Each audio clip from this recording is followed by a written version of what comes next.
auquel participait évidemment le chef de l'État, François Hollande, qui s'est ensuite entretenu pour la première fois avec le futur président des États-Unis, Donald Trump. Une discussion de 7-8 minutes par téléphone qui s'est déroulée dans de bonnes conditions, rassure l'Élysée, qui insiste sur les relations d'amitié entre nos deux pays.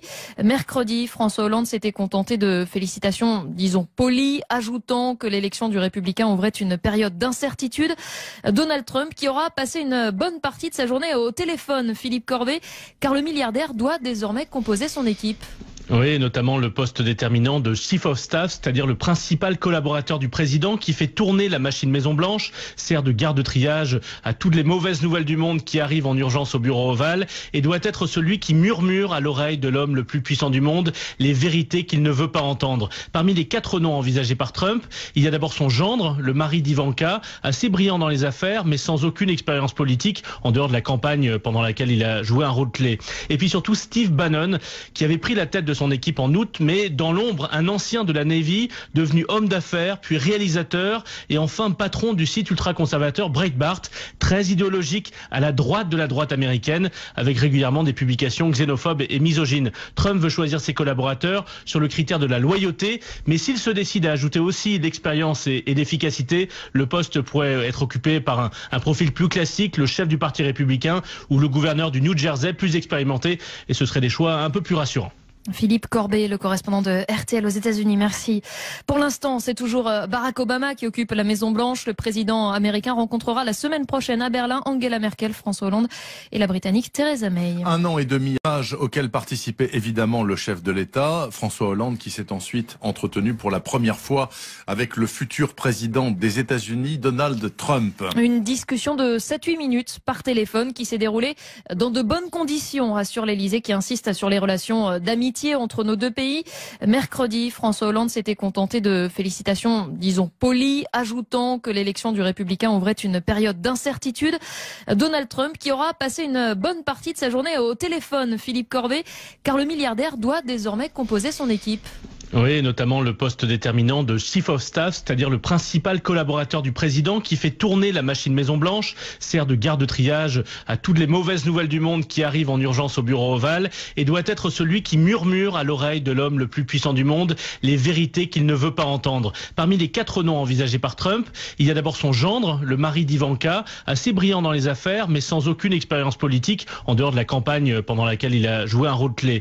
Et puis surtout Steve Bannon qui avait pris la tête de son équipe en août, mais dans l'ombre, un ancien de la Navy, devenu homme d'affaires, puis réalisateur, et enfin patron du site ultra-conservateur Breitbart, très idéologique à la droite de la droite américaine, avec régulièrement des publications xénophobes et misogynes. Trump veut choisir ses collaborateurs sur le critère de la loyauté, mais s'il se décide à ajouter aussi d'expérience et d'efficacité, le poste pourrait être occupé par un profil plus classique, le chef du parti républicain ou le gouverneur du New Jersey, plus expérimenté, et ce seraient des choix un peu plus rassurants.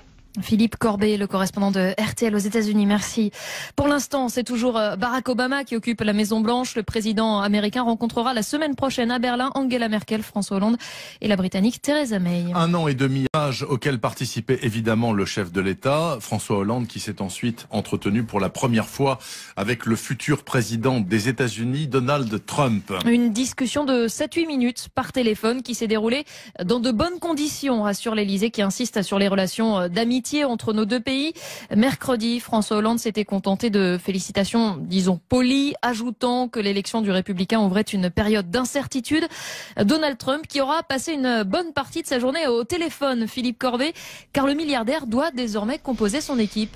Oui, notamment le poste déterminant de Chief of Staff, c'est-à-dire le principal collaborateur du président qui fait tourner la machine Maison-Blanche, sert de garde triage à toutes les mauvaises nouvelles du monde qui arrivent en urgence au bureau ovale et doit être celui qui murmure à l'oreille de l'homme le plus puissant du monde les vérités qu'il ne veut pas entendre. Parmi les 4 noms envisagés par Trump, il y a d'abord son gendre, le mari d'Ivanka, assez brillant dans les affaires mais sans aucune expérience politique en dehors de la campagne pendant laquelle il a joué un rôle clé. Et puis surtout Steve Bannon qui avait pris la tête de son son équipe en août, mais dans l'ombre, un ancien de la Navy, devenu homme d'affaires, puis réalisateur, et enfin patron du site ultra-conservateur Breitbart, très idéologique, à la droite de la droite américaine, avec régulièrement des publications xénophobes et misogynes. Trump veut choisir ses collaborateurs sur le critère de la loyauté, mais s'il se décide à ajouter aussi d'expérience et d'efficacité, le poste pourrait être occupé par un profil plus classique, le chef du parti républicain ou le gouverneur du New Jersey plus expérimenté, et ce seraient des choix un peu plus rassurants.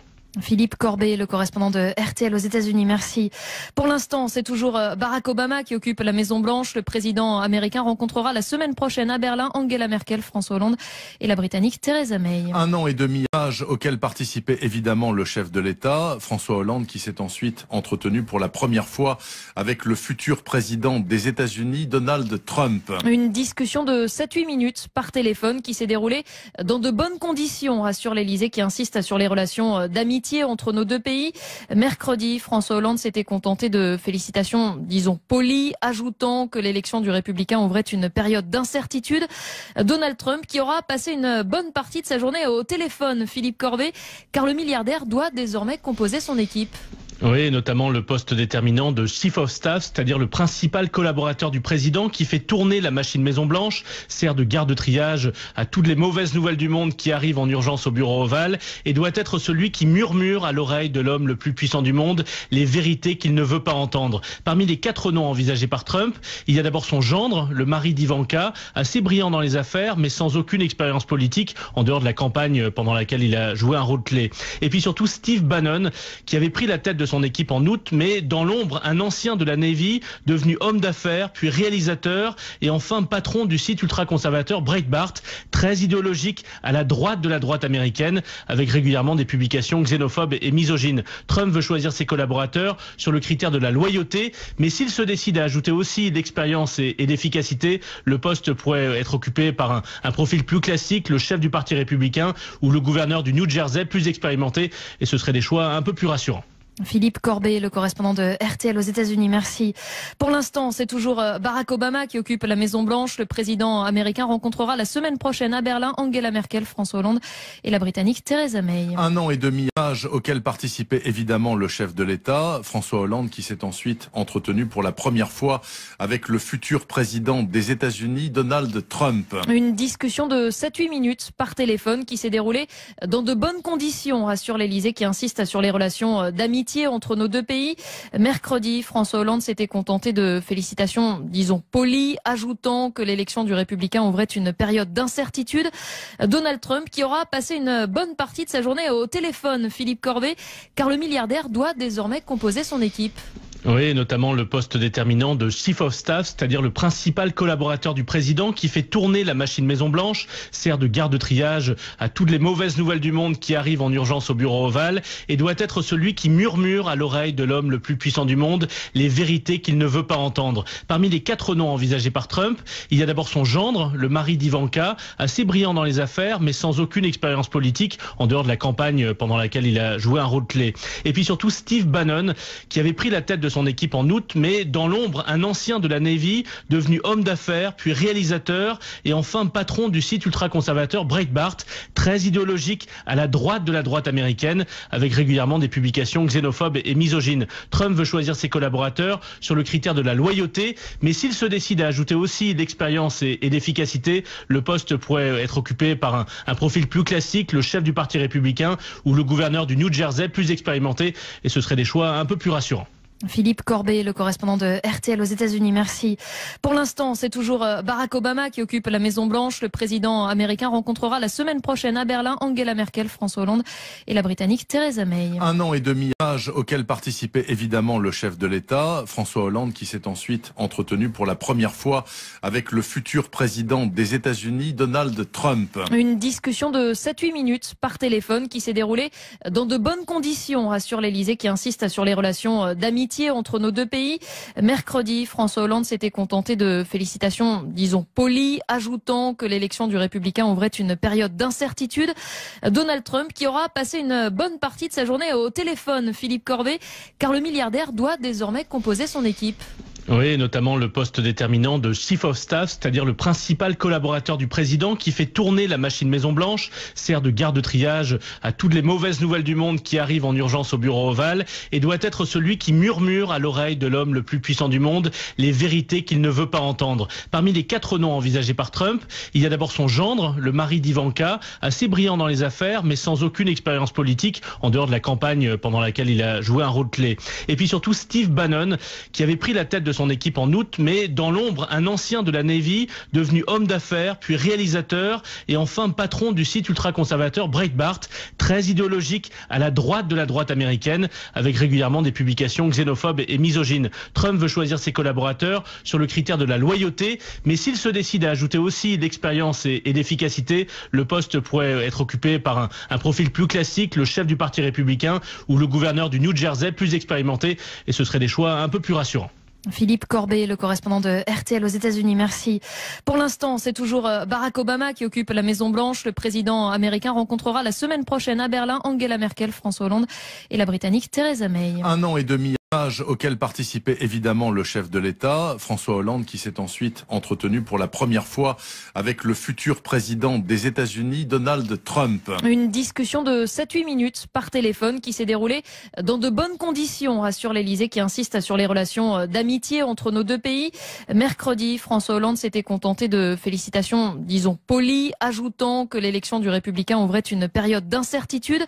Donald Trump qui aura passé une bonne partie de sa journée au téléphone, Philippe Corbet, car le milliardaire doit désormais composer son équipe.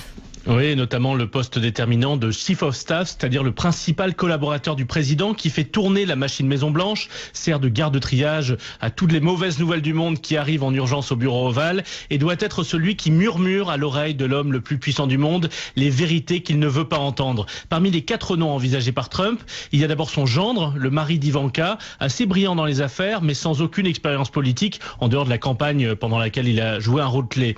Et puis surtout Steve Bannon qui avait pris la tête de son équipe en août, mais dans l'ombre, un ancien de la Navy, devenu homme d'affaires, puis réalisateur, et enfin patron du site ultra-conservateur Breitbart, très idéologique, à la droite de la droite américaine, avec régulièrement des publications xénophobes et misogynes. Trump veut choisir ses collaborateurs sur le critère de la loyauté, mais s'il se décide à ajouter aussi l'expérience et l'efficacité, le poste pourrait être occupé par un profil plus classique, le chef du parti républicain, ou le gouverneur du New Jersey, plus expérimenté, et ce serait des choix un peu plus rassurants. Philippe Corbet, le correspondant de RTL aux États-Unis, merci. Pour l'instant, c'est toujours Barack Obama qui occupe la Maison-Blanche. Le président américain rencontrera la semaine prochaine à Berlin Angela Merkel, François Hollande et la Britannique Theresa May. 1 an et demi auquel participait évidemment le chef de l'État, François Hollande, qui s'est ensuite entretenu pour la première fois avec le futur président des États-Unis, Donald Trump. Une discussion de 7-8 minutes par téléphone qui s'est déroulée dans de bonnes conditions, rassure l'Élysée qui insiste sur les relations d'amitié entre nos deux pays. Mercredi, François Hollande s'était contenté de félicitations, disons, polies, ajoutant que l'élection du républicain ouvrait une période d'incertitude. Donald Trump qui aura passé une bonne partie de sa journée au téléphone, Philippe Corbet, car le milliardaire doit désormais composer son équipe. Oui, notamment le poste déterminant de Chief of Staff, c'est-à-dire le principal collaborateur du président qui fait tourner la machine Maison-Blanche, sert de garde de triage à toutes les mauvaises nouvelles du monde qui arrivent en urgence au bureau ovale et doit être celui qui murmure à l'oreille de l'homme le plus puissant du monde les vérités qu'il ne veut pas entendre. Parmi les 4 noms envisagés par Trump, il y a d'abord son gendre, le mari d'Ivanka, assez brillant dans les affaires mais sans aucune expérience politique en dehors de la campagne pendant laquelle il a joué un rôle clé. Et puis surtout Steve Bannon qui avait pris la tête de son équipe en août, mais dans l'ombre, un ancien de la Navy, devenu homme d'affaires, puis réalisateur, et enfin patron du site ultra-conservateur Breitbart, très idéologique, à la droite de la droite américaine, avec régulièrement des publications xénophobes et misogynes. Trump veut choisir ses collaborateurs sur le critère de la loyauté, mais s'il se décide à ajouter aussi l'expérience et l'efficacité,